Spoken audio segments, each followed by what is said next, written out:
Bienvenidos a Expertos de Sillón. Este es el podcast en el que cada episodio nos sentamos con un invitado o invitada y les preguntamos sobre sus placeres culposos, teorías totalizantes, aquellas obsesiones que les consumen la vida. Yo soy Alejandro Cardona. Y yo soy Sebastián Rojas y hoy estamos aquí con Camilo Rosso. Camilo, bienvenido a Expertos de Sillón. Hermanos, muchas gracias. Yo de verdad muy emocionado de estar aquí porque me considero fan. Esto es un logro más en la vida. No, para nosotros es un honor que vos seas fan de nosotros. Así es. Esto es una fanaticada compartida, no sé cómo decirlo. Es un círculo cerrado de fanaticada. Exacto. Para todas las personas que nos escuchan, Camilo es fotógrafo. Yo lo voy a dejar ahí, pero pues el palmarés de Camilo es impresionante. No sé. Al episodio como ser un groupie. Que sí, que es un término como con una connotación muy específica, pero que pues en charlándolo con vos es como esta como casi necesidad, como esta cosa que uno le pasa, que uno es como, necesito pertenecer a esta cosa. Entonces sí, contanos de eso. Es decir, vos cómo te enganchaste con el rock and roll y eso cómo te llevó a lo que haces ahora. La gente piensa que melómano es alguien que le gusta mucho la música. Yo pienso que melómano somos todos. Yo solo conozco una persona en la vida, solo una persona en la vida yo conozco, que he visto, un amigo periodista muy importante de este país, al cual le es indiferente, absolutamente indiferente, o sea, le da igual si suena Darío Gómez o Led Zeppelin o Stravinsky o los Diablitos del Vallenato. Sí. Al man le importa. Pero de resto, a todos, yo creo que a todos, nos conmueve una canción, una melodía, una banda nos trae un recuerdo, una pareja nos dejó algún artista, ¿no?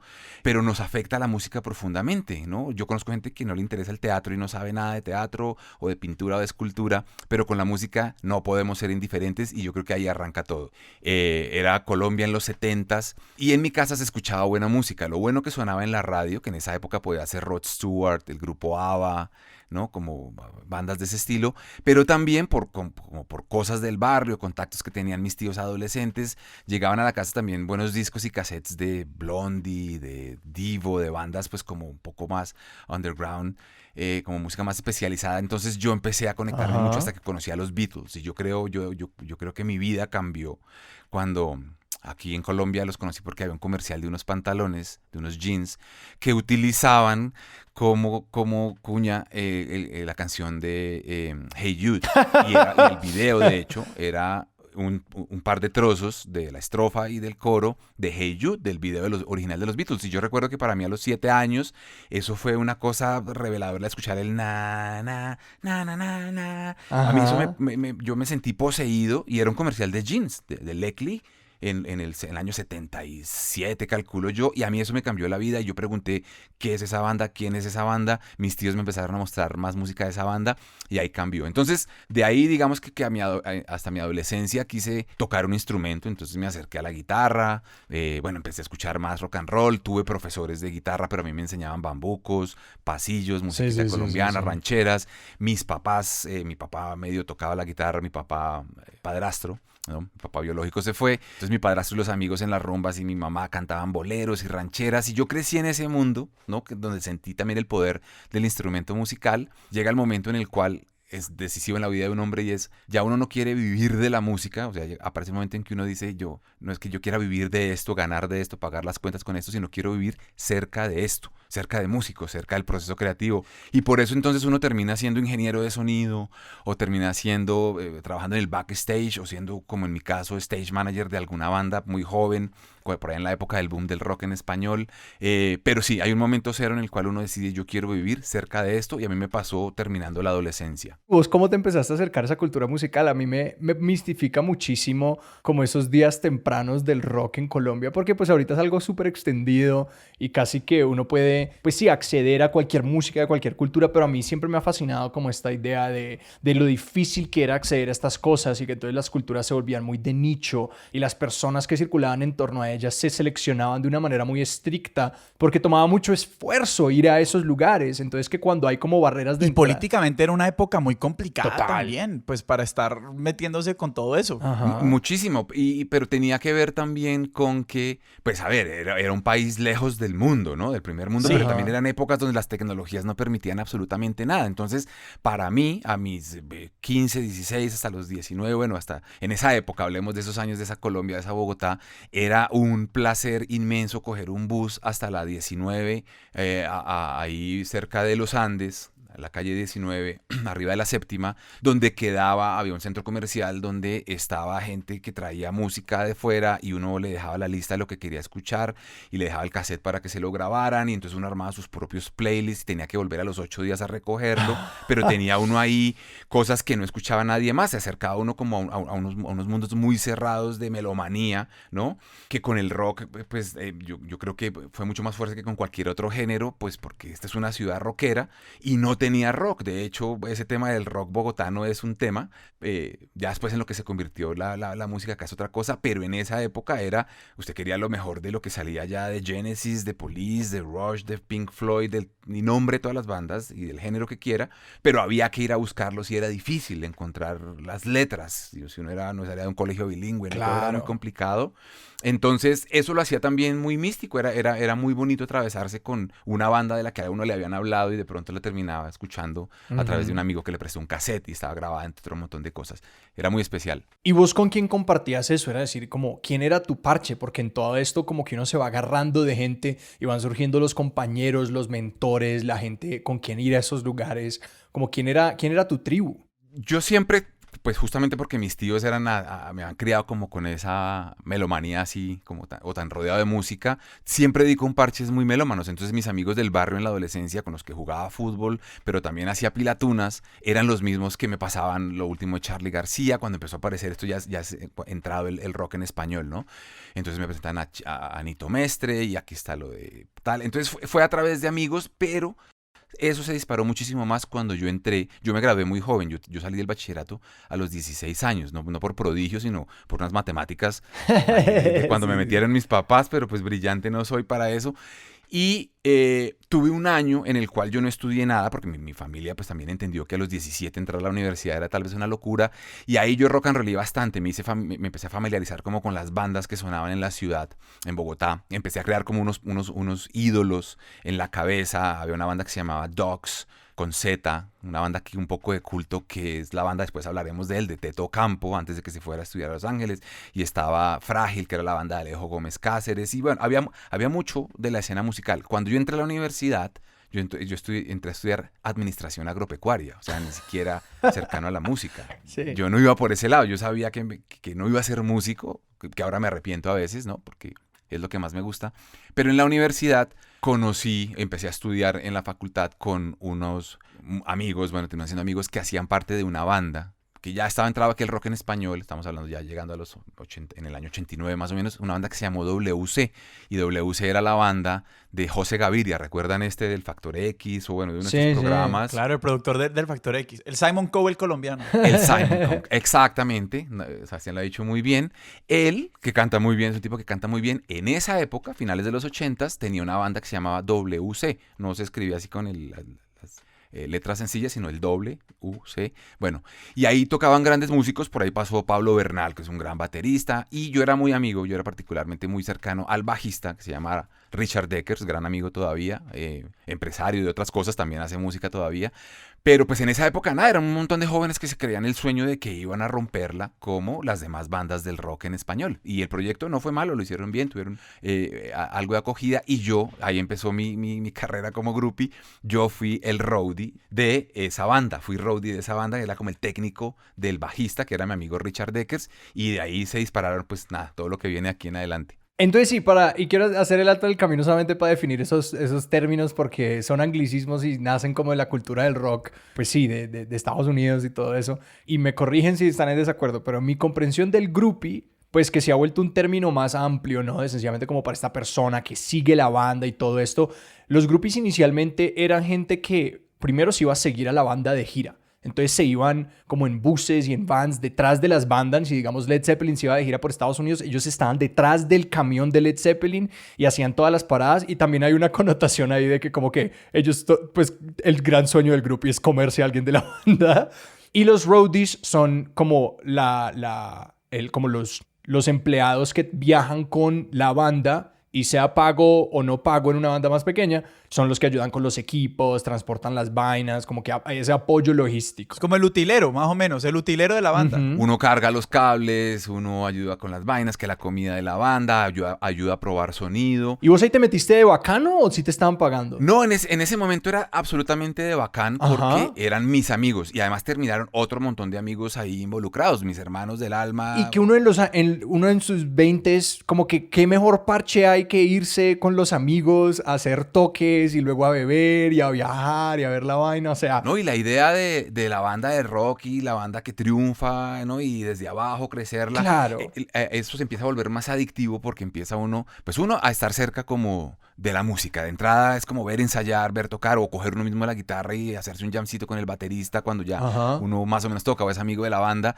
Pero empiezan a suceder otras cosas. Entonces empieza el rumor de que hay una disquera interesada. Sí, entonces uno también se ve como el mismo roadie vaciado, jodido, un voluntariado que nadie le pidió, uno haciéndolo sin plata, pero uno se ve que pronto ya lo van a llevar a Miami, ¿no? Y uno piensa que va a crecer con la banda y que en eso de pronto termina siendo un músico y teniendo una banda. Es decir, empiezan a pasar cosas chéveres. Entonces, por ejemplo, con WC pasó que tocábamos en las murgas de colegio. Bueno, tocaba la banda o íbamos a murgas de colegio, escenarios pequeños, cosas así. Pero un día que le pidieron que les abrieran un concierto a Black Box. ¿Se acuerdan de Black Box? Pop the Jam. Ajá, sí. ¿Recuerdan esa canción? Sí. Bueno, cuando el boom de Black Box, cuando eso era ya, lo más hype, trajeron a Black Box a Colombia, iba a tocar en el Coliseo El Campín y WC les abrió. Era una cosa bizarra, una banda que tocaba pues como un popcito, rockcito ahí, ¿no? Abriéndole a Black Box, que era la sensación. Y recuerdo que todo fue un desastre porque nosotros la banda tenía que abrir, pero todo fue tan mal organizado, cosa que no pasa hoy día. Hoy día los espectáculos en Colombia son una pasada, pero en esa época, empezando, tocó hacer la prueba de sonido con gente adentro, con el estadio lleno, cosa que no sucede nunca. Y entonces yo recuerdo que para que la banda no saliera y no se boletearan ahí, entonces la prueba de sonido la hicimos los roadies. Y en algún momento que empezó el baterista a tocar, nos hablaban por los monitores los ingenieros, y entonces ese tipo empezó a hacer un beat de batería ahí. Y yo sentí que cuando me dijeron que tocara por los monitores, la gente empezó a calentarse, ¿no? Porque ya sonaba la batería. Y entonces yo metí una línea de una canción de The Cure que le sentaba como a ese beat, de Play for Today. Y el guitarrista se metió y la gente empezó a creer que nosotros éramos la banda. Y yo se empezaron a emocionar y a gritar. Y yo tuve el rush de adrenalina más grande que he tenido en mi vida. O sea, ni como fotógrafo deportivo asomado de una avioneta colgado para hacer una foto, yo viví eso, una emoción grandísima que luego se murió cuando cancelaron, pues ya se acabó la prueba, era suficiente con lo que habíamos hecho y casi nos bajan a botellazos de allá por haberlos entusiasmado. Bueno, ese tipo de experiencias a mí me hicieron cada vez más junkie de esto, porque yo ya sentí que era era estar arriba del escenario, ¿no?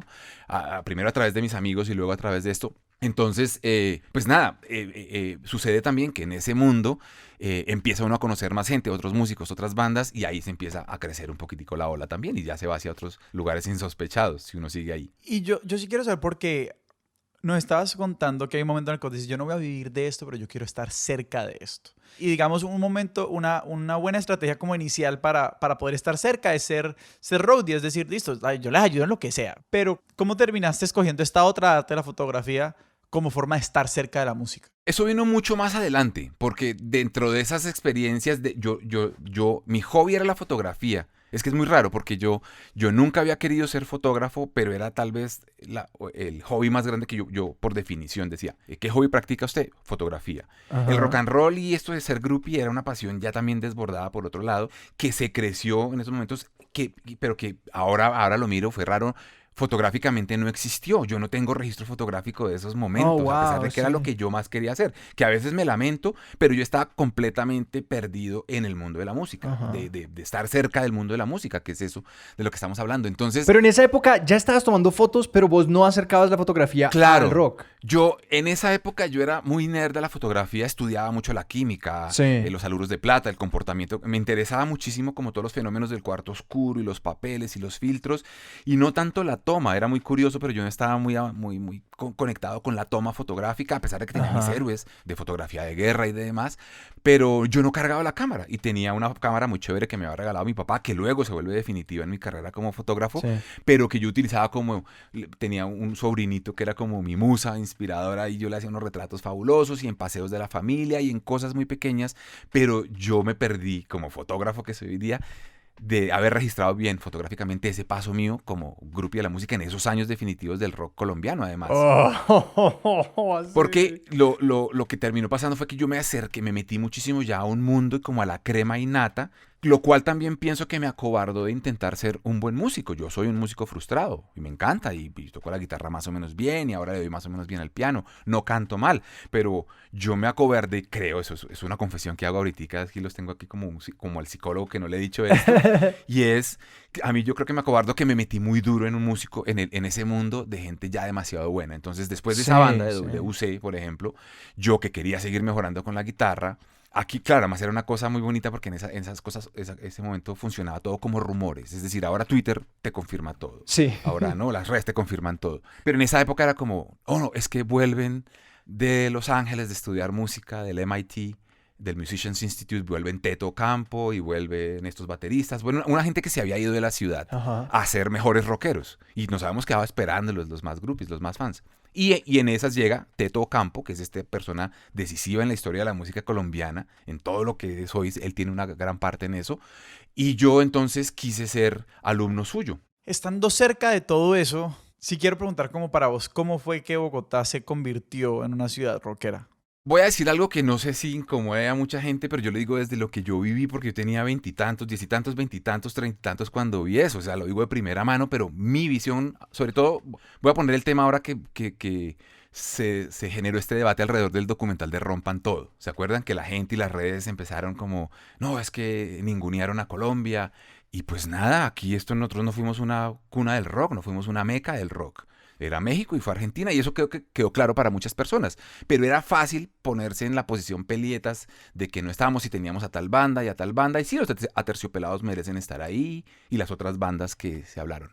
Pero mi visión, o sea, si yo me paso a mis 20 y me acuerdo, yo recuerdo algo de los inicios del rock en español. Y es que, primero, que Colombia es un público muy rudo. Que los colombianos somos muy caspas con nuestras bandas y con nuestros artistas en general, ¿no? El mexicano le gasta a su banda. Si hay un bar donde está sonando música que no conoce y hay cover, paga y entra a ver qué, ¿no? Aquí la gente le cuesta comprarle a la banda, consumirle la banda, ir a la banda y es muy crítica. Entonces, mi recuerdo es que cuando yo era joven, que todas las bandas de rock que empezaron a ver acá querían ser The Police o querían ser cualquier banda inglesa o gringa. ¿Vale? Se notaba como un esfuerzo en querer ser. Por ahí hay una pequeña excepción de una banda que se llama Sheep, que es tal vez lo mejor que ha dado aquí el rock entre los 70s y 80s, pero bueno, eso es otra historia. Pero en general me parece que todas querían ser una banda inglesa y sonar parecido a... No había una identidad, los argentinos y los mexicanos tuvieron identidad al principio, ¿no? Desde el principio. Y luego, cuando ya se liberaron un poco por el boom del rock en español, se liberaron un poco de la presión de querer ser ingleses o gringos, todos querían ser Soda Stereo. Es mi impresión, ¿no? Como que aquí la gente, obviamente, esto es una generalización muy burda, había bandas muy distintas, pero en general queríamos ser algo. Y por eso Colombia, pues sí, los Aterciopelados, las bandas que han salido, las poquitas que han salido en ese gran concierto del rock suramericano, tienen su mérito, pero a nosotros nos esperaba algo mucho más grande, que es lo que está pasando hoy día, que es nuestro rock, o el rock de esta tierra, que no es parecido ni al de los ingleses ni al de los mexicanos, y es Mavilan, pero Messier Periné, Herencia de Timbiquí, Aterciopelados, Diamante Eléctrico, pero también Pernet, o sea, nombre todo lo que usted quiera, ese es nuestro rock. Pero se dio solito, se dio individual y yo lo he visto crecer después ya como fotógrafo, ojo, porque también hay un empalme entre mi gusto por estar cerca de la música como groupie, roadie o alumno de músicos y luego ya mi papel como fotógrafo. Entonces es como que mi evolución del rock nacional yo siempre la he sentido así y por eso es tan grandioso y tan único hoy. Por eso Colombia es una potencia en música, porque finalmente nos escuchamos a nosotros mismos y en eso tiene un papel importante un personaje como Teto Campo, que es el que les cuento que fue mi profesor, porque Teto es el que coge a Carlos Vives junto con Carlos Iván Medina y con Richard Blair, con ese tridente y armaron la provincia y La Gota Fría ahora suena así y de ahí para adelante se dispararon un montón de cosas, pero nos tenía que suceder así porque nosotros nosotros nunca fuimos Police ni tampoco Soda Stereo. Claro, yo también vi morir en mis narices unos procesos creativos maravillosos, únicos, pero que no estaban hechos para su momento. Por eso digo que mi dolor es no haberlo podido retratar, no haber sido más lúcido con la toma fotográfica, porque tendría, bueno, un documento, pero bueno, eso ya no pasó. Entonces, nuevamente, respondiendo a la pregunta, yo lo que siento es, con la distancia, es ver cómo el tiempo tiene la razón, cómo sobrevive los más fuertes o sobreviven los más mañosos, y cómo se convirtió esto en algo muy poderoso, partiendo justamente de algo que lo hacía, o sea, era como, se podía decir en ese momento, yo creo que era la sensación general, porque le repito, los colombianos somos muy rudos con nuestros artistas. Era como, había una sensación de ese bebé nació muerto. Cada vez que había alguna banda que despuntaba de alguna manera, era como que, pucha, no se puede igualar a Caifanes, yo qué sé, eso hace parte del pesimismo nacional.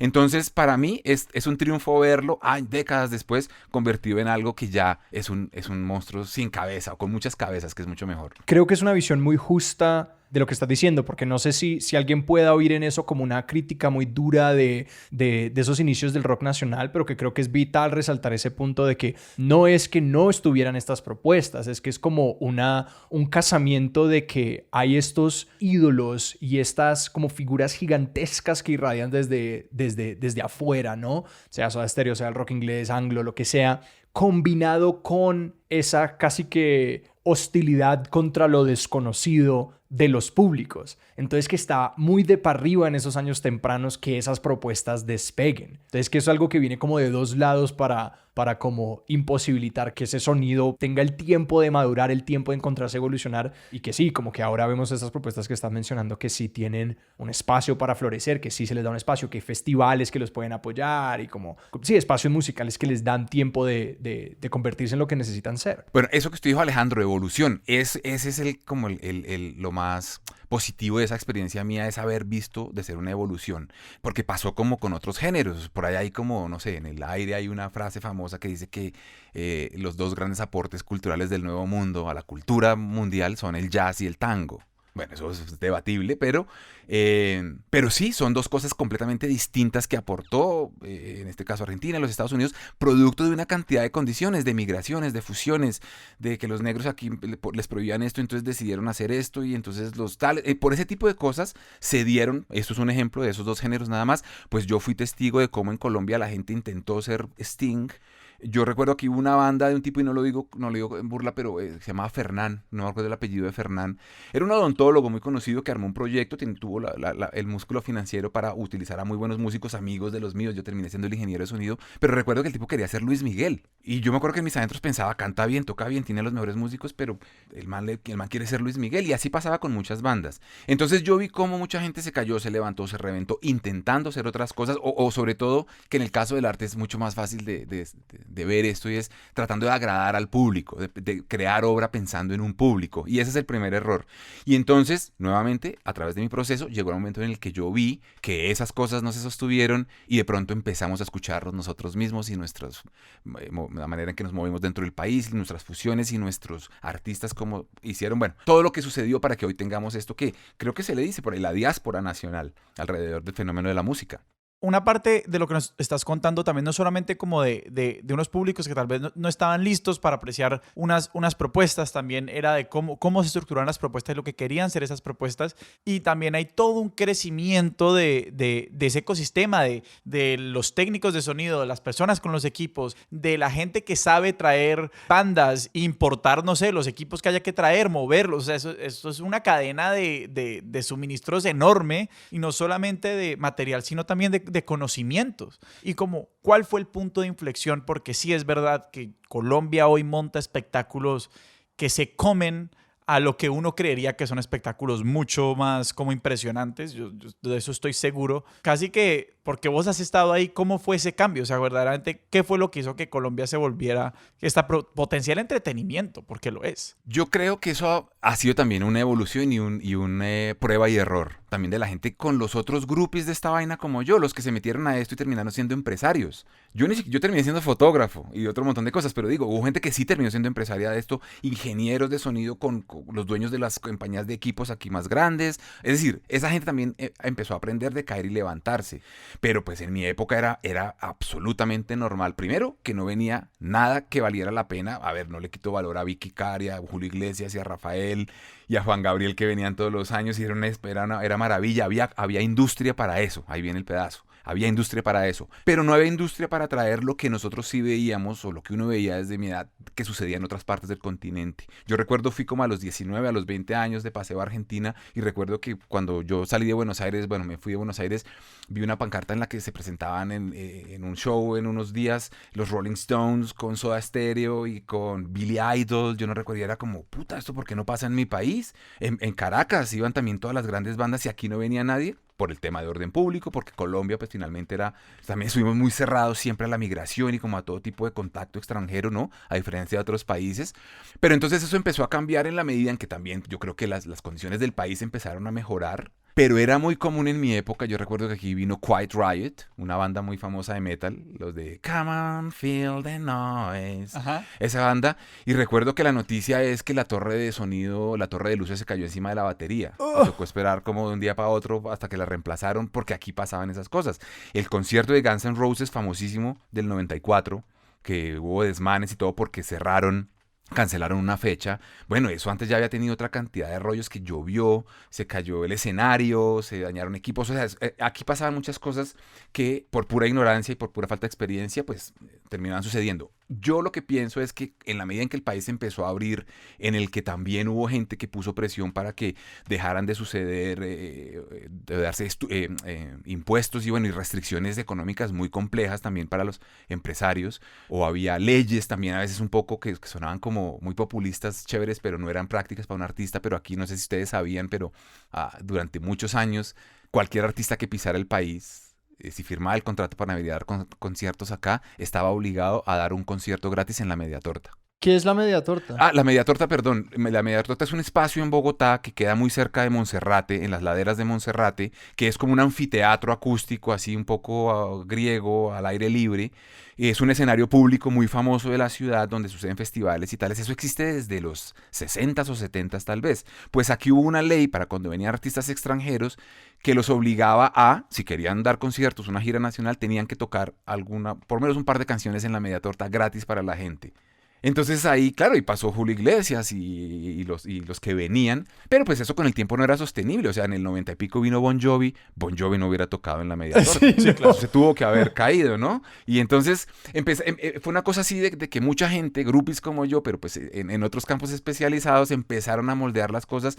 Y también otra cosa, que también esto es mi teoría, mucha gente también durante los años muy duros del conflicto, mucha gente se fue, nos fuimos del país. Yo soy de esos que se estuvo 6 años por fuera, y también volvió material, volvió gente como más especializada en sonido. Uno ya sabía que, hablo desde adentro del mundo de la música, llegó el ingeniero de sonido que trabajó, estudió en tal escuela, en no sé dónde, ya no era tan empírico, empezó a profesionalizarse, a estructurarse un poquito mejor la industria. Eso empezó a tomar forma, empezó gente a ver que ahí había negocio y quisieron, supongo, las presiones necesarias para que a nivel gubernamental se facilitaran cosas, y hoy tengamos, y lo digo con todo orgullo porque trabajo adentro dirigiendo el equipo de cubrimiento del Estéreo Picnic, eso es un evento que no parece Colombia, qué pena decirlo así, pero eso no parece Colombia en puntualidad, en orden, en todo lo que pasa adentro, de la altura de Coachella y de todos los festivales. Sí. Yo creo, ahora pensándolo mientras ustedes decían esto, también pienso que un gran motor de desarrollo de la mejora de todo esto a nivel de espectáculos ha sido Rock al Parque.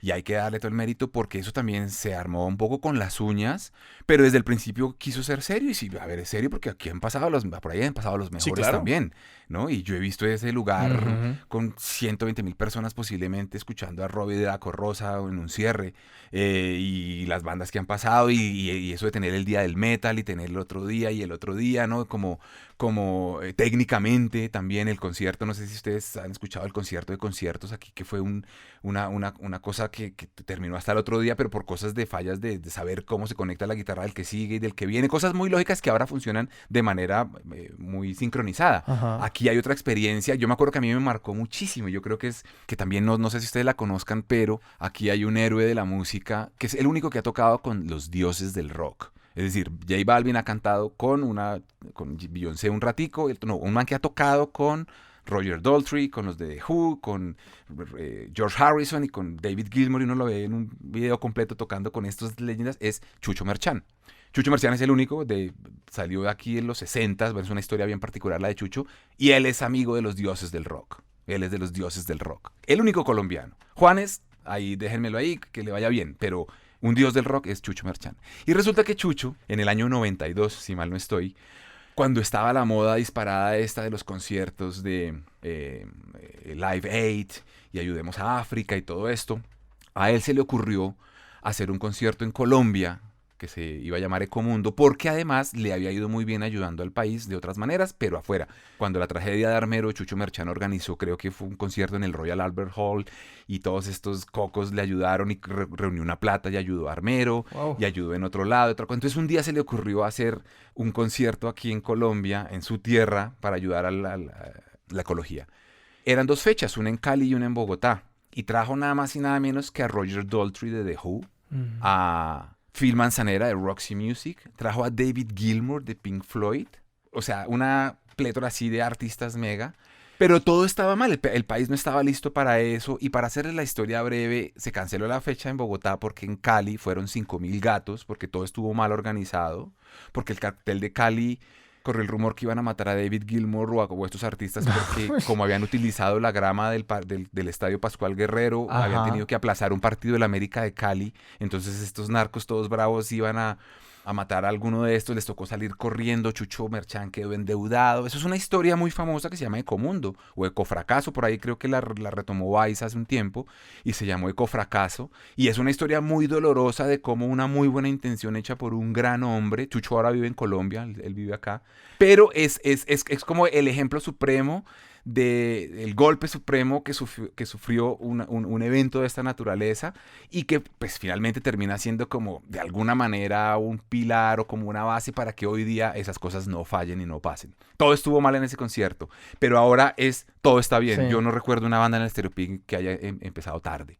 Se complique algo de manera que, a pesar del tráfico de la 200 y pico, lo que ustedes quieran, pero es un festival con muchísimo nivel, pero lo mismo le pasa a Rock al Parque, pero lo mismo le pasa a todos los festivales al parque. Yo también he estado cerca alguna vez a Jazz al Parque, Salsa al Parque, y ya fluimos en eso, y eso es producto pues de haberla cagado tanto. Sí, es un salto cuántico, como que se aprenden todas las lecciones, porque leyendo este tipo de crónicas que sí revisé, y si buscan Ecofracaso de Vice se van a encontrar la crónica entera de esa historia, que sí, es decir, o sea, no, las cosas no pueden salir peor. Es lo peor, sí. Yo quiero saltar un poco hacia atrás y, o sea, mencionaste que en un momento fuiste manager de una banda o stage manager. Pero no, eso no lo tomo en serio. Me hacía llamar así porque uno se podía poner el cargo que quisiera siendo el roadie de una banda chiquita. Claro.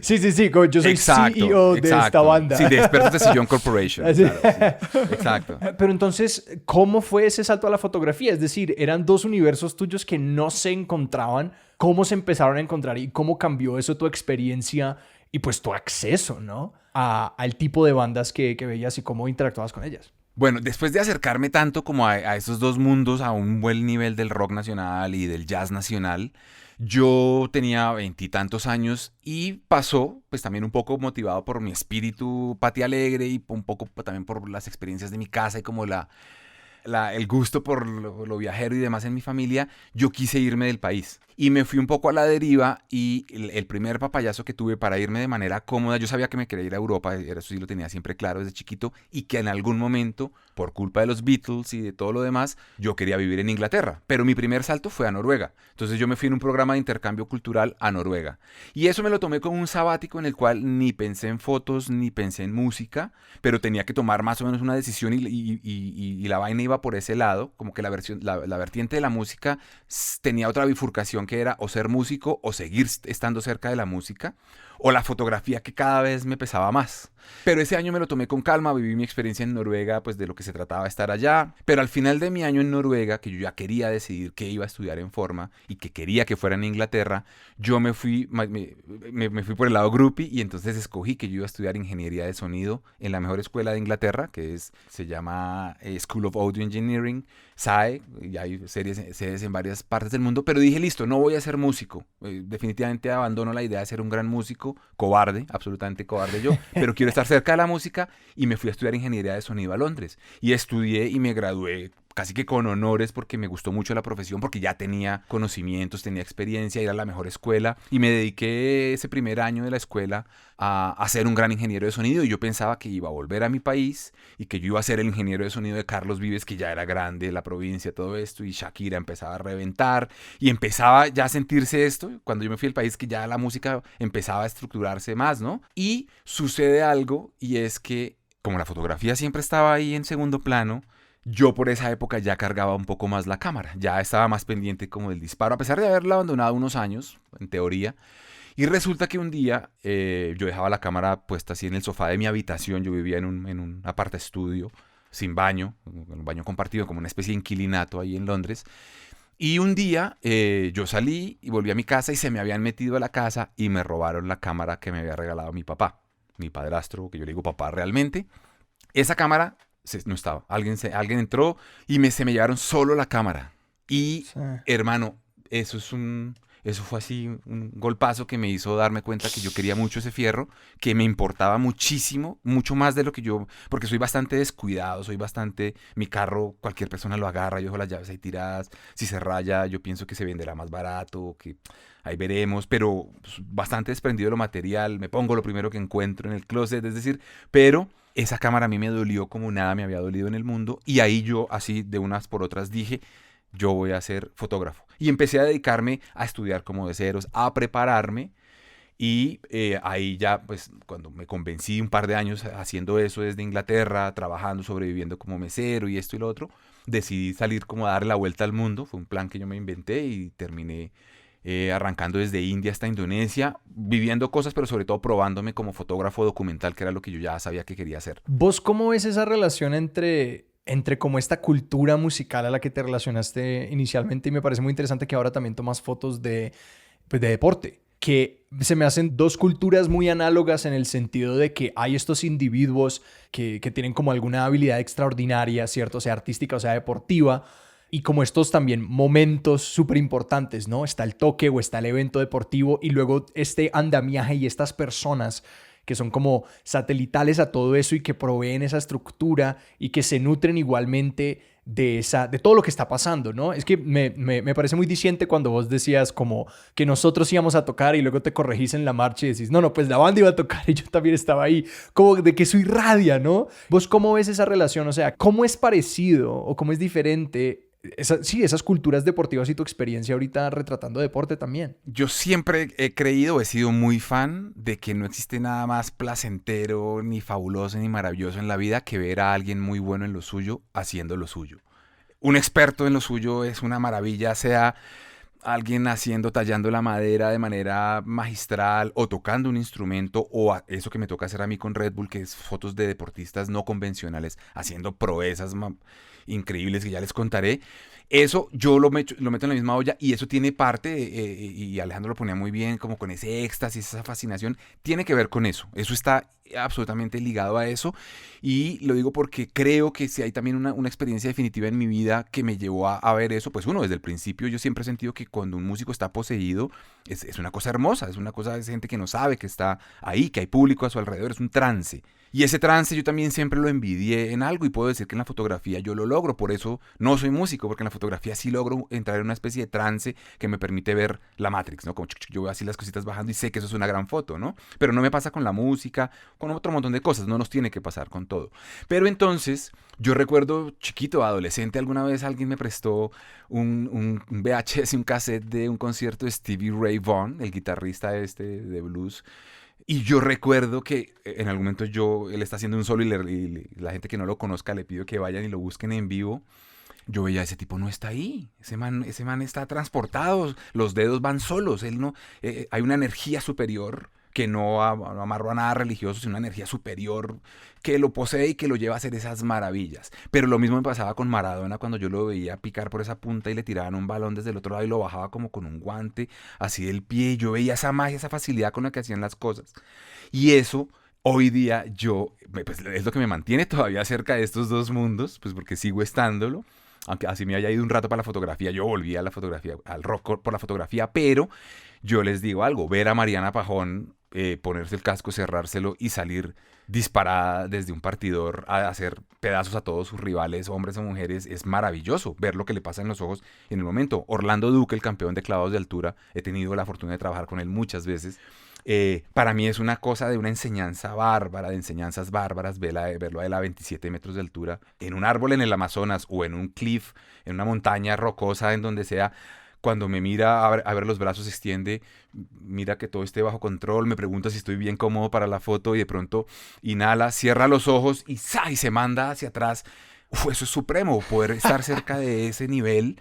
Entonces eso es como también termina siendo adictivo y yo quiero recrear eso en mis fotos, y cuando yo tomo fotos yo siento que no estoy ahí, que no me jodan y que no me toquen y que no me hablen, porque yo estoy buscando una luz que ven gente como los músicos o como los deportistas de este nivel, que no tienen que ser necesariamente de deportes no convencionales. Yo también lo he visto en futbolistas, en tenistas.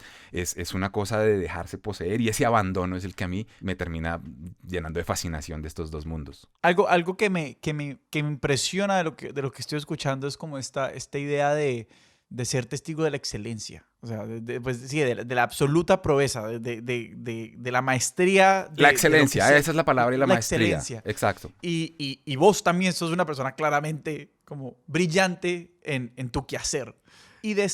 Pero creo que de hecho eres un lugar privilegiado en el que no solamente como puedes desarrollar tu arte o tu artesanía también, o sea, como hacerlo tuyo, pero sino que lo que vos haces depende de ver a otras personas hacerlo. O sea, también hacer las cosas que hacen de forma excelente. Y yo te quiero preguntar a vos, ¿qué es la excelencia? Esa es complicada. Ahí sí me la puso complicada. Hace poquito, en otro lugar me preguntaron algo. Esto es mamando gallo para hacerle tiempo y poderle responder bien, porque no la sabría. Pero es que me preguntaron qué es el éxito, ¿no? Es un poco distinto. Y yo dije automáticamente, se me salió que, sin haberlo pensado, el éxito es poder hacer en lo de uno lo que a uno se le da la gana, como se le da la gana, sin grosería, ojo, de la manera que se le da la gana, entregarlo, que se lo reciban, que le paguen por eso y que le pidan más y que no lo jodan. Sí. Eso es el éxito, ¿vale? Y entonces a las personas brillantes, digo, es eso, lo que venden se lo compran, más en estos casos que hay como tanto intangible, el arte y demás, ¿no? Pero la excelencia yo creo que es cuando yo voy a hacer una foto de cualquier cosa, compleja o no compleja, cuando yo me llevo el ojo al visor y tengo el dedo listo para disparar, hay algo en mí que piensa, allá atrás dice, si las musas se reunieran, hicieran un comité general y dijeran, bueno, musas, ¿cuál es la mejor foto que se puede hacer acá? ¿Qué es lo mejor que puede salir de acá? Yo quiero llegar a lo que ellas posiblemente acordarían. ¿Sabes? Es una tontería, suena muy poco complejo. Ajá. Lo mismo con una pieza musical, como, bueno, musas, ¿qué vamos a hacer con este tambor y con este cuatro y con este charango? Y fue puta, lo mejor que pueda salir de ahí. Entonces la excelencia finalmente es de manera natural permitir que lo que uno tiene para dar a través de su experiencia, de su visión, de su arte, pueda desarrollarse tan bien como se pueda. Porque no es perfección. La excelencia no es perfección, porque no se puede. No hay perfección en estas cosas, ¿no? Una foto más clarita, más oscurita, una canción más larga, más corta, eso no se puede, otra nota no se puede. Es una cosa de cómo finalmente eso que yo fabriqué con todas las condiciones y herramientas que tengo es algo que finalmente conmueve, si estamos hablando de esto, que conmueve, que genera, en el caso mío también con la fotografía, reflexiones, ¿no? Que cumple un propósito de manera también estética, artística, cosmética inclusive. Pero es que lo otro que me parece interesante es que vos también has visto Los Aprendices. O sea, de hecho, como que me parece que esta experiencia tuya al lado de como el rock nacional en sus inicios es ver una gente aprender, quemarse y medio fracasar en el intento, ¿sí? Y como, pues sí, uno no siempre está tomándole fotos pues por poner un ejemplo en el fútbol, como uno no siempre está tomándole fotos a Maradona, uno no siempre está tomándole fotos a Messi, uno está tomándole fotos a otras personas que están tratando de llegar ahí. ¿Vos pensás en eso? O sea, como que cómo es ver a esas personas que vos sabes que no son todavía excelentes, pero que están tratando de lograr algo. O sea, eso cómo se ve estéticamente casi que... Ahí yo creo que hay que diferenciar un poco, y que yo ahora le insisto mucho, por ejemplo, a mis estudiantes de fotografía y a la gente joven que se me acerca, pues por alguna razón. Y es como que en este momento, más que nunca, es clarísimo poder trazar una línea divisoria muy, muy inteligente alrededor de la pasión y el negocio. La pasión por la que uno hace las cosas y el negocio de eso en lo que uno trabaja. Claro, yo le hago fotos a grandes, a gente pilísima en lo suyo, expertos de lo suyo y también a novatos. Entonces yo lo que me he dado cuenta también con el tiempo y lo veo, lo quiero ver en un novato o una persona, contratan para una campaña de publicidad y no conozco a ese atleta o a ese artista, lo que sea, yo espero ver un espíritu como esos, como el del grande, es decir, alguien que cree en lo suyo, que se escucha a sí mismo y que quiere ir por lo suyo. Es fácil encontrar no diría que farsante, pero la persona que no tiene claro qué es lo que quiere ser y que está siendo parte de una industria o no, eso también es posible, pero trato, por ejemplo, en lo posible de orientar a una persona de esas como hacia lo definitivo, porque también lo he visto mucho que es escucharse uno mismo. No es sino hasta que uno escucha su propia voz, que el éxito, que la carrera, que algo empieza a desarrollarse. Y en la música yo tengo montones de ejemplos. Voy a poner uno acá porque es una persona muy querida y admiro muchísimo. Aquí una cantante que se llama Jimena Ángel. Jimena Ángel tuvo una banda hace muchos años que se llamó Pepa Fresa, una banda así muy bien punky, y ella fue actriz de novelas y todo. Ella desde pequeñita, creo que fue de Pequeños Gigantes, de uno de esos programas, le fue muy bien, pues como mediáticamente, ¿no? Y se creyó el cuento del rockstar y de la rockstar, y alguna vez fue a México, y creo que tuvo hasta telenovela, y estaba montada en el mainstream de algo que era, pues, lo de Thalía o lo de otras, que aquí no aplicaba, esa ropa que no nos cuadraba, no era una talla menor o una talla más grande. Bueno, el cuento es que Jimena se empezó a cansar de eso. La menciono porque fue mi profesora de canto durante un par de buenos años de una manera maravillosa. Me enseñó muchas cosas. Y de pronto un día Jimena se cansó de querer ser popstar y de querer ser rockstar. Y Jimena se fue a vivir al Tayrona. Y se compró en un rancho y se llevó su consolita y sus equipitos y sus cosas. Y el año pasado, para hacerle la historia breve, el disco de Jimena que hizo desde allá, ya con las tripas, como con todo su folclore, como con toda su digestión de su vida, está en los primeros lugares de escuchas en Spotify y demás. Pero no fue sino, y esto cerrando con el mismo ejemplo, hasta que ella se escuchó a ella y fusionó lo suyo e hizo lo suyo. Y entonces eso yo también, uno desde el principio ya, perro viejo como soy yo, uno ve también en la gente joven quién viene con ese espíritu de yo voy por lo mío. Ojo, sin joder a nadie, sino voy por lo mío en términos de la pureza de lo mío o lo profundo de lo Sí. mío y quién está ahí y quién va a ser fugaz. A mí me parece que hay algo muy jodido de ser fotógrafo de espectáculos hoy en día, por ejemplo, de estar... Hay dos cosas, ¿no? Por un lado, una pregunta que tengo es sobre, pensando en muchos deportes, de pronto no los no convencionales, pero sí, todos los deportes hoy en día y los espectáculos, o sea, son cosas que están hechas y construidas para ser vistas, ¿no? Toda la infraestructura alrededor está hecha para los espectadores. Uno puede decir más directos, de pronto si están en un estadio o lo que sea, pero también para la televisión. De hecho, es muy chistoso, no sé, ver un video como el show de medio tiempo de un evento como el Super Bowl, que uno dice como, qué pereza ser el man que está ahí en la cancha y no está viendo absolutamente nada porque esto es un evento hecho para la televisión, ¿no? O sea, como que uno ve que el artista está jugando es con la cámara que le está mostrando a los millones de personas que están por televisión y no a los 3 pelmazos que están parados en la cancha. Y vos sos un fotógrafo, o sea, vos sos fotoreportero, ¿no? Vos estás persiguiendo como una idea de realidad. Y vos, ¿cómo trabajas con lo que yo ahí estoy viendo como una tensión o cuando menos una paradoja, ¿sí me entendés? Como de qué es lo real que se puede descartar de cosas que están simplemente, que están hechas como, pues sí, como un performance y ahí hay algo de una idea de que esto no es del todo cierto, por decirlo así. No sé si estoy siendo tan claro. También depende a qué tipo de espectáculo se acerca uno. Yo, digamos que siempre estuve concentrado en estar cerca como de la tarima del rock y de la música en general, porque también no lo centro solamente en el rock. Y desde lo fotográfico, justamente mi vena por las historias y por narrar las cosas, porque un retrato de una sola persona sea en sí una historia, tiene que ver como con esa claridad con la que yo venía siempre de saber hacia dónde se dirigía mi excelencia, volviendo a traer la pregunta de Alejo acá, ¿no? Y entonces uno escoge también los pasos y los caminos, o los medios en este caso, que se lo van a permitir. Yo, por ejemplo, en mi caso particular, yo tengo mucho que agradecerle en esa fusión de música y de fotografía mi llegada a la revista Rolling Stone en el 2004, ¿no? Porque ahí fue donde yo volví a empatar con la música y ya como fotógrafo. Y entonces ahí empecé a cubrir Rock al Parques, a ir a hacerle retratos a bandas, a grandes músicos y demás. Y entonces yo lo que terminé viendo, y eso terminó nuevamente en convirtiéndose en el equipo de cubrimiento del Stereo Picnic, y ya van 8 años de un trabajo majestuoso de fotografía y de video y de redes y demás. Pero justamente es como... encontrando la cercanía para unir esos dos mundos, porque es el mundo, a mí me interesa el mundo real también de esos artistas. Cuando yo los retrato, yo no quiero que se vean magnánimos como el artista que se pone en escenario. En las fotos de escenario sí me interesan, o en el concierto, o en el Artist Town, allá en donde parchan, pues. Pero también me interesa mucho traerlos a la vida real, y también yo quiero retratar a alguien. En mi caso, a mí los retratos me gusta como que la gente, lo digo un poco, como que se sienta un poco intimidada, como fusilada, como si fuera fusilada en un muro. Me gusta también sacar otras cosas. Entonces, son dos mundos que finalmente se unen en la narrativa que uno quiera poner. Es decir, yo quiero narrar esta cosa muy real de esto que es irreal, porque a mí también, ojalá yo hubiera podido tener, uno lo logra con ciertos pocos artistas, pero qué bueno podría ser estar cerca de la intimidad de alguien, de un artista muy complejo, ¿no?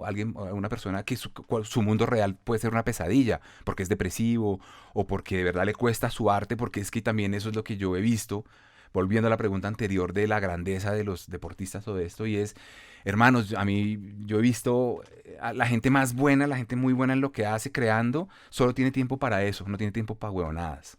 Es más, respondiendo la última pregunta, es una cuestión de en dónde se para uno, en la cercanía con los artistas o con los atletas, para poder tener acceso a esos dos mundos. Un retrato basta, y es una cosa de 5 o 10 minutos y yo puedo lograr algo ahí. Pero intriga muchísimo también la parte como humana de ellos, pero esa es la más difícil de acceder. La otra está siempre ahí a flor de piel, pues. Eso me hace pensar mucho en como hoy, cuando uno va a un concierto, cuando uno está en todos estos eventos, como uno está ahí, pero siempre está, pues ahora que tenemos y redes sociales y toda la vaina, está la idea de como, uy, ¿qué fotos voy a tomar? Y me voy a tomar la foto más chimba para ponerla que en Twitter, en Instagram o en lo que sea, ¿sí? Pero esto es una vaina más desde el lado de esto, como del que participo, del espectador, pues. Y vos como medio, pues como fotógrafo, pero como persona también que estuvo adentro o que está adentro y que está cerca de la música, de los artistas, ¿vos qué pensás cuál es el rol que cumple como este afán por registrar como en la experiencia de estar cerca de la música para los espectadores hoy en día? O sea, como que... Yo creo que eso está cambiando mucho y mal. De hecho, me tiran ahí ustedes como un flechazo al corazón, porque por primera vez yo veo esto con algo un poquitico pesimista, que también es una forma de decirlo porque es normal, es natural, es parte de la evolución de las cosas, ¿no? Me parece chévere la pregunta porque ayer o antes de ayer leí un artículo del País de España en el que hablan de cómo está desapareciendo la figura de la banda. Entonces, en las estadísticas de Spotify y del top chart de no sé dónde, son solo solistas. Ya no hay bandas. Y la explicación, de hecho, sin leerla, pues uno la tiene clara, es que es un mundo un poquito más vanidoso, más individualista. Después hay otras cosas tan prácticas ahí como que pues para estas generaciones o para este momento de la industria, pues lidiar con 4 o 5 rockstars en lugar de uno, pues es un pedo, porque entonces en una banda, claro, siempre hubo problema por ¿no? La portada del disco y vamos a irnos con tal disquero, con tal otra o tal estilo de musical. O sea, las bandas son un conflicto que también eso es una adicional. Pero a nadie ya le importa cómo se llama el bajista o si tiene bajista Billie Ellis o si qué chévere la guitarra de fulano, eso ya no importa. Sí. Entonces me parece que eso viene para quedarse y que va a afectar muchísimo también, de manera evidente, ha venido afectando la relación que tienen los fans o nosotros, la misma prensa, con los artistas. Es decir, yo sé que sagradamente, sabía, bueno, también ahorita con la pandemia es distinto, pero sabía que sagradamente una vez al año en el Estéreo Picnic, pues que es el evento que yo dirigía y cubría con más dedicación, porque Rock al Parque ya iba como fan u otros festivales sencillamente me meto, pero ahí yo iba a trabajar, pues yo ya sabía que tenía 30 y tantas o 50 y tantas bandas para disfrutar, conociera o no conociera de eso, y ver también como unas propuestas distintas, ¿no? Como que sabía que iba a eso y eso me iba a antojar de pronto hacer una historia particular sobre esta banda. Cuando vino Kali Uchis, a mí me hubiera encantado pasar horas con ella preguntándole cosas y retratándola de mil formas, ¿no? Es un ejemplo de estos individuales, pero de alguna manera hay una especie de contacto, ¿no? Están ahí, la banda de tus sueños o la banda desconocida que te empieza a seducir está ahí en tus narices, y luego la ves en el Artist Town comiendo uvitas y jamoncito mientras les toca su show o después del show, y esas cosas eran maravillosas o son maravillosas para nosotros, ¿no? Pero tal vez en unos años ya no, tal vez sencillamente esto también se va a quedar, y entonces los conciertos son a través de Zoom y tú ya no ves a Billie Eilish a menos que de pronto el país me mande a mí a retratarla, porque van a hacer una nota y coincidimos en la ciudad y demás. Pero antes era un hecho que los artistas necesitaban el contacto con su gente a través de nosotros, de la prensa especializada, de los fotógrafos, de los medios, ¿no?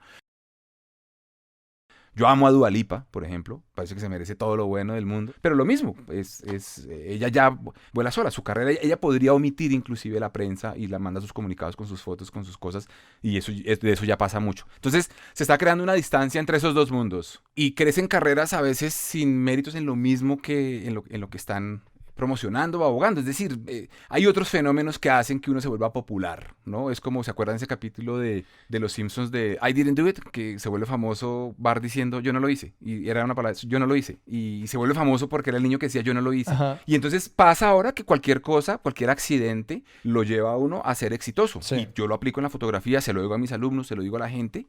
Es fácil hacer una foto que la rompa hoy. De hoy a mañana algo tiene esa foto que se vuelve viral. Pero pasado mañana ya desapareció. Y difícilmente te va a sacar de pobre una foto hoy día, como pasaba en los 30, 40 o... Pero yo me acuerdo cuando yo vivía en Inglaterra que se descubrió que la princesa Diana estaba teniendo amoríos con este musulmán. El paparazzi que hizo la primera foto del primer beso, yo recuerdo que le pagaron, fue una cosa así absurda, como 30 millones de libras esterlinas.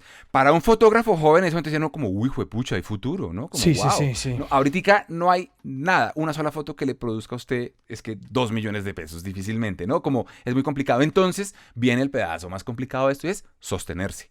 Sostenerse en el tiempo, voltear a mirar y decir, uy, pucha, llevo 20 años en los que me ha ido bien, ¿no? Y eso aplica música, deportes, en absolutamente todo, y es el reto de estos tiempos, ¿no? Poder sostenerse porque, pues, flor de un día, podemos ser todos en cualquier momento. Camilo, en esta conversación hemos hablado de muchas cosas. Hemos dedicado bastante tiempo a hablar de la excelencia, hemos dedicado mucho tiempo casi que a producir un bosquejo de una biografía de la escena musical nacional, si se quiere, y las historias que hay ahí, como toda esa historia y esa evolución. Hemos hablado de la fotografía como arte. Hemos hablado de cómo está cambiando la forma en la que los artistas se producen hoy en día y qué impacto tiene para las relaciones que la música tiene con un poco de otras industrias que están alrededor, que son la prensa y mil otras cosas.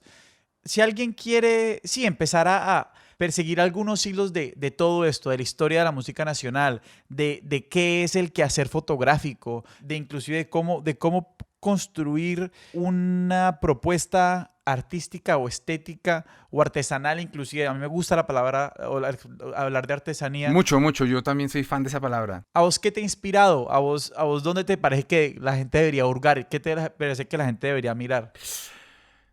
Pues yo creo, bueno, poniendo también como lo que ponía Alejo ahí, como de definirlo con una palabra y tal, yo pienso que todo esto se ha tratado finalmente del apasionamiento verdadero por lo que uno hace. Eso también está, esto de que es chévere que le paguen a uno por lo que uno soñaba hacer. Eso es una frase un poco complicada con estos tiempos de IVA que le meten a todo y demás, ¿no? De la supuesta economía naranja. Claro. Pero ese tipo de cosas pues hace mucho más complicada, pero yo pienso que es más fácil todo desde lo que verdaderamente a uno le apasiona y lo convierte, y ahí viene pronto, en un artesano de lo suyo. Yo adoro la palabra, me parece que es la más bonita. Sí. El artesano sencillamente trabaja todos los días, pule, se va, come, duerme, vuelve al día siguiente y cuando eso está terminado, que lo hace feliz, ¿no? No es que hace feliz a otros. Entonces yo no, o sea, recomiendo... irse por el agujero del conejo. Mire el abismo del conejo y aviéntese. No, yo sí te quiero pedir, Camilo, unas recomendaciones muy puntuales. Una banda o 2 bandas como más viejitas, 2 artistas de ahora y 2 fotógrafos o fotógrafas. Bueno, eso afortunadamente cambia y a mí me hace feliz sentir que mis gustos cambian y que se mueven de otras maneras. Por ejemplo, ahora, digamos ahorita tengo así como un amor... también por otras razones, con los Petit Felas. Ajá. Siempre me ha parecido un bandonón. Sí. Pero ahora han pasado un par de cosas que me han hecho ver como, wow, qué bandonón. Ahora, así, esta semana ando enamoradísimo de Maviland. También es como hip hop, te das cuenta que también son géneros muy distintos al rock. En mi vida, como que si a mí me preguntan siempre como la breve, su banda, Led Zeppelin, que para mí es la banda que si las musas cuando se reunieron les dijeron cómo tiene que ser una banda, dijeron Led Zeppelin. Estos 4 gatos son, ¿no?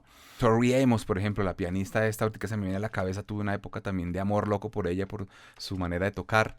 Y fotógrafos, en eso me pasa que soy muy vieja guardia, aunque admiro mucha gente moderna, contemporánea, amigos míos que adoro, pero siempre me quedo con los viejos. Me gusta mucho Eugene Adjet, que es un fotógrafo francés muy, muy, muy viejo. Y soy muy fan de una mujer que se llama Margaret Bourke White.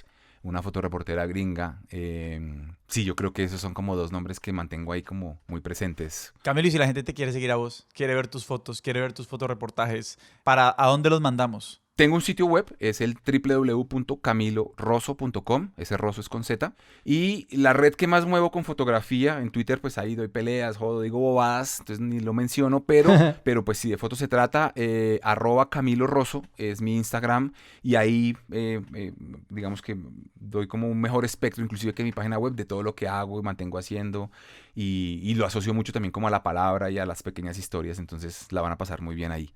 Me gustaría de pronto, si no es mucho pedir, que me dejaran, antes de cerrar el programa, extenderle una invitación primero a ustedes por haberme traído aquí y la buena conversa, y luego a los oyentes que se han bancado esta hora de carreta, a que asistan a una exposición fotográfica que integra muy bien eso de lo que estuvimos hablando hoy casualmente, fotografía y rock and roll, y sobre todo rock nacional, o esa movida, esa diáspora, esa riqueza de la que hablamos en el programa. Entonces eso se acaba de poner junto en una exposición en la que 10 fotógrafos, 5 fotógrafas, 5 fotógrafos, los mejores de la escena, exhibiremos, yo estoy montado ahí, 70 piezas maravillosas de muchos aspectos del rock nacional en los últimos 15 años, y eso pasó por la curaduría, por las manos de Eduardo Arias, esta figura tan querida de la cultura nacional y ex hora local, no sé, a los que recuerden esas épocas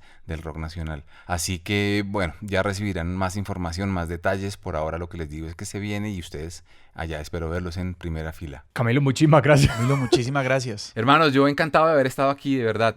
Yo podría haber escuchado horas y horas y horas solamente de las historias del rock nacional tempranas. O sea, Sebas, ¿a nosotros dónde nos pueden encontrar en redes? A nosotros nos encuentran en Twitter como @expertosdesillón, en Instagram como @expertosdesillón, y nos escriben, pues si nos quieren, digamos, corregir 1000 veces y armar otra pelea como la rompan todo o lo que sea, a expertosdesillón@gmail.com.